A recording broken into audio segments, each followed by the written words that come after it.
If you have ever told your manager about the house you are saving for, mentioned your resume is quietly updated just in case, or admitted this role is really just a placeholder, this video is for you. Those comments feel small. You are just being honest with someone you work with daily. But that information does not just disappear. It gets filed away and quietly shapes who gets protected when things get hard and who gets managed out instead. There are 9 things you should never tell your manager once hired, and today I am walking through all of them. Here's a number worth sitting with first. Multiple workplace trust surveys in recent years have found that only a small minority of employees strongly trust the leadership above them, often somewhere around 1 in 5. And yet people hand those same leaders the exact information that can be used against them almost every day. Not out of carelessness, but because it slipped out in an easy conversation with the wrong person. I'm Dre. I've spent years around recruiting and compensation planning, sitting in on the conversations where decisions about who gets protected, who gets promoted, and who gets quietly written off actually happen. Almost none of that ever makes it back to the employee it's about, and that is really what this channel is for, showing you the other side of the desk. If that's useful, go ahead and subscribe now, and let's get into the list. Number 1. What you actually negotiated and what you make. Compared to the people around you, this feels like good news, not a risk, so it slips out easily. But the moment a coworker or your manager gets a sense of what you make relative to them, you stop being the new hire doing well and quietly become a reference point. If you pushed hard and landed above the first offer, that story travels, and it rarely shows up as an argument. It shows up as getting gently skipped in the next round of raises because on paper, you already got yours. Research on pay transparency keeps finding the same pattern. When someone learns a peer earns more for similar work, their motivation and their view of that manager both drop, even when the pay is entirely fair. And once your number is in your manager's head, every future request gets filtered through it. So keep compensation between you, HR, and your own household, maybe one trusted person outside the company. If it comes up, I'm happy with where things landed, closes the door without inviting a comparison. Number 2. Letting on that this job is just a stepping stone.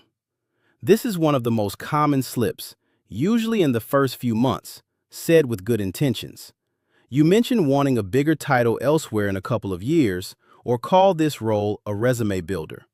The moment a manager hears you see the job as temporary, the math changes. Why invest real development time or political capital in someone who has already said they're passing through? You quietly move from someone worth building up to someone worth getting use out of while they can.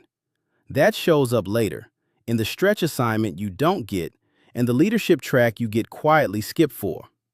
The irony is that people who broadcast their exit timeline often stay the longest, because they never got the growth that would have made leaving worth it. So keep long-term ambitions for a mentor outside the company. Stay visibly focused on what you're building now without narrating your exit before you've even settled in. Number 3. Admitting you're still quietly looking around. This one is sneaky because it feels like nothing. A comment like, "My profile's still up, just in case," sounds reasonable, and most people do it.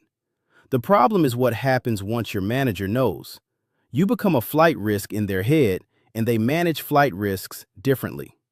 They hold back the multi-year project, loop you in later on the decisions that matter, and some quietly start training a backup for your role.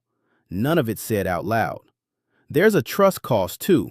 Once a manager believes you have one foot out the door, they stop sharing freely, because now sensitive information carries a risk of walking out with you.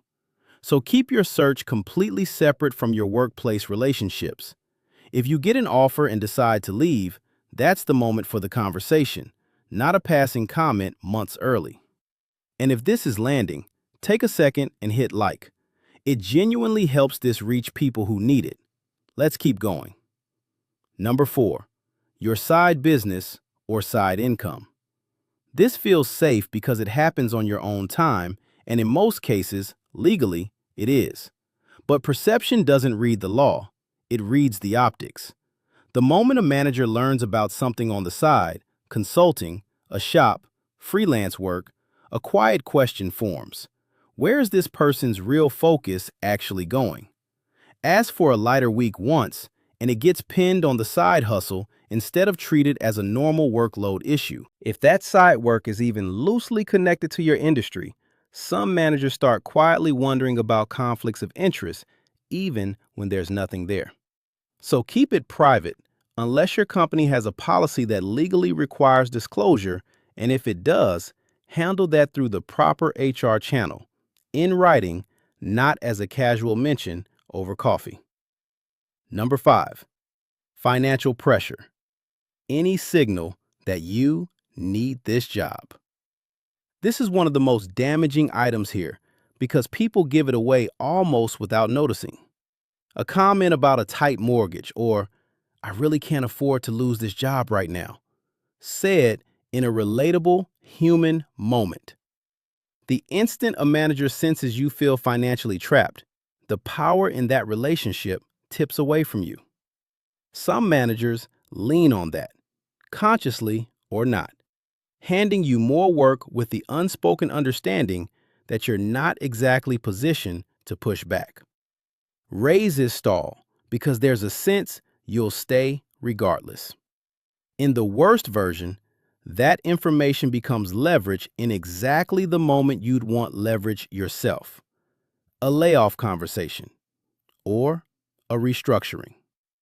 To be clear, this isn't financial advice, and money stress is genuinely hard.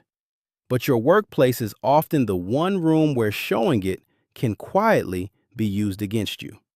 So take that conversation to your actual support system, and at work, project stability even in the weeks you don't fully feel it. Number 6, your major life plans outside of work. Almost nobody warned you about this one because it feels like good news, not a secret. An offer on a house, plans to start a family, grad school, a move in a year or two. It comes out naturally because it's genuinely exciting. Here's what your manager quietly hears underneath it. Every plan is a signal about where your attention is eventually headed. A baby reads as reduced availability. A move reads as a future commute problem. Grad school reads as someone already building an exit ramp. None of it is fair, and all of it still gets factored in when your manager decides who goes on the 2-year project or the role that needs someone fully in for the next year. They quietly route around the person who just said their life is about to get very full elsewhere, and nobody tells you that's why. So you still get to have a full life.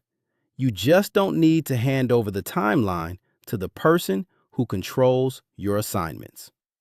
Save the big news for people who actually celebrate it with you, and raise only the specific professional version when it's relevant.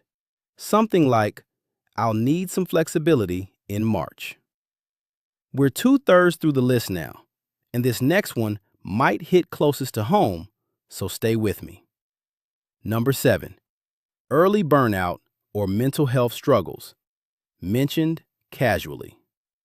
I want to be careful here because how you're actually doing matters, and there's nothing wrong with struggling. The issue is never the struggle. It's the timing and the audience. Mentioning burnout or exhaustion to a manager early, before real trust is built, can quietly reshape how they see your capacity, sometimes long after you've recovered.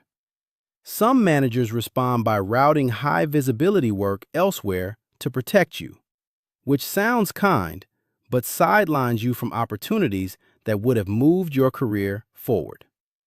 Others quietly question your resilience, and that impression is hard to undo. This is completely different from a medical need requiring a formal accommodation. That's a legitimate protected conversation you should never hesitate to have through the proper HR or medical channel.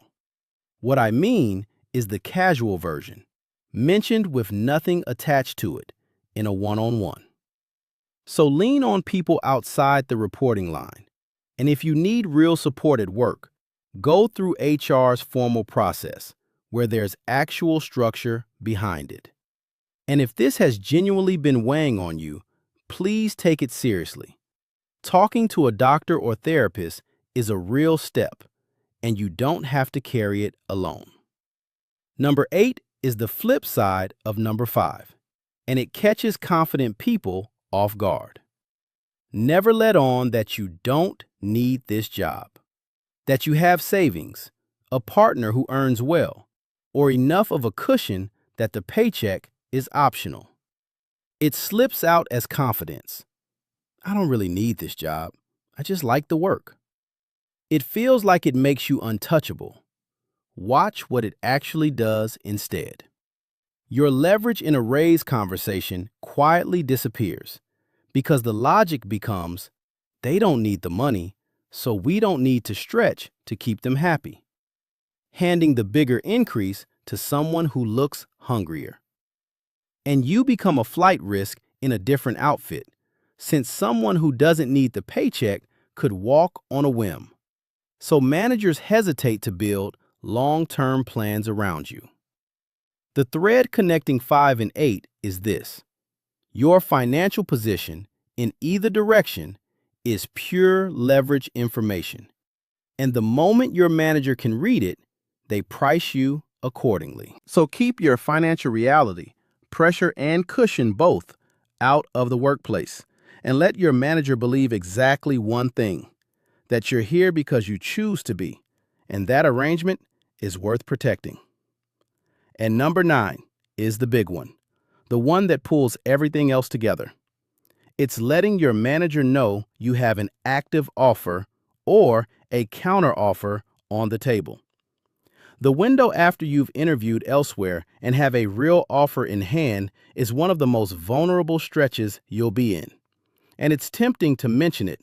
Sometimes it's leverage, sometimes it just slips. Here's what most people don't see coming. The instant your manager knows there's another offer, something shifts permanently.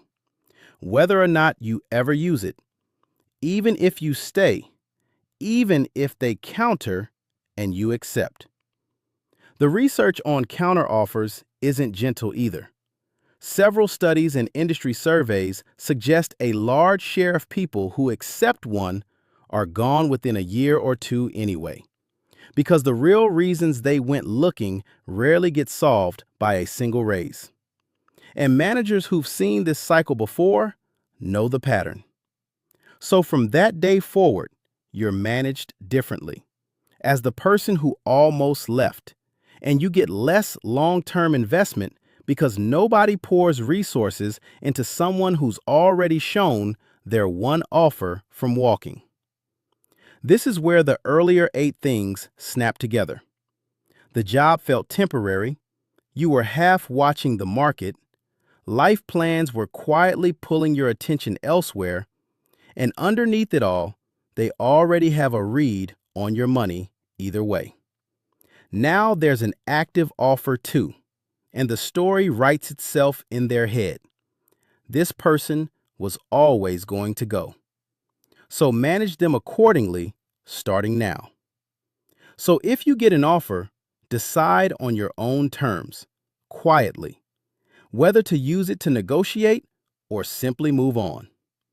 If you negotiate, do it deliberately, as a real conversation, not something that slips out. And if you stay, let your actual performance carry the message about your commitment, not the story of the offer you turned down. Being this careful can feel almost unnatural, especially in a culture that constantly talks about authenticity and bringing your whole self to work. But there's a real difference between being genuine and being strategic about what you share. This isn't about hiding who you are. It's about understanding that once you're inside a company, information moves in one direction, and it rarely moves back in your favor. Protecting your trajectory means being just as intentional about what you keep close as you are about the work itself. That's not paranoia. That's how you protect the career you're actually building. One quick note: none of this is formal, legal, or financial advice. Workplace rules shift depending on where you are, so treat this as the pattern, not the final word. If this changed how you think about what you say out loud at work, subscribe so you catch the next one. Next time, I'm breaking down exactly how promotion and layoff lists actually get built behind closed doors, and it will change how you look at every performance review you've ever sat through. I'll see you there.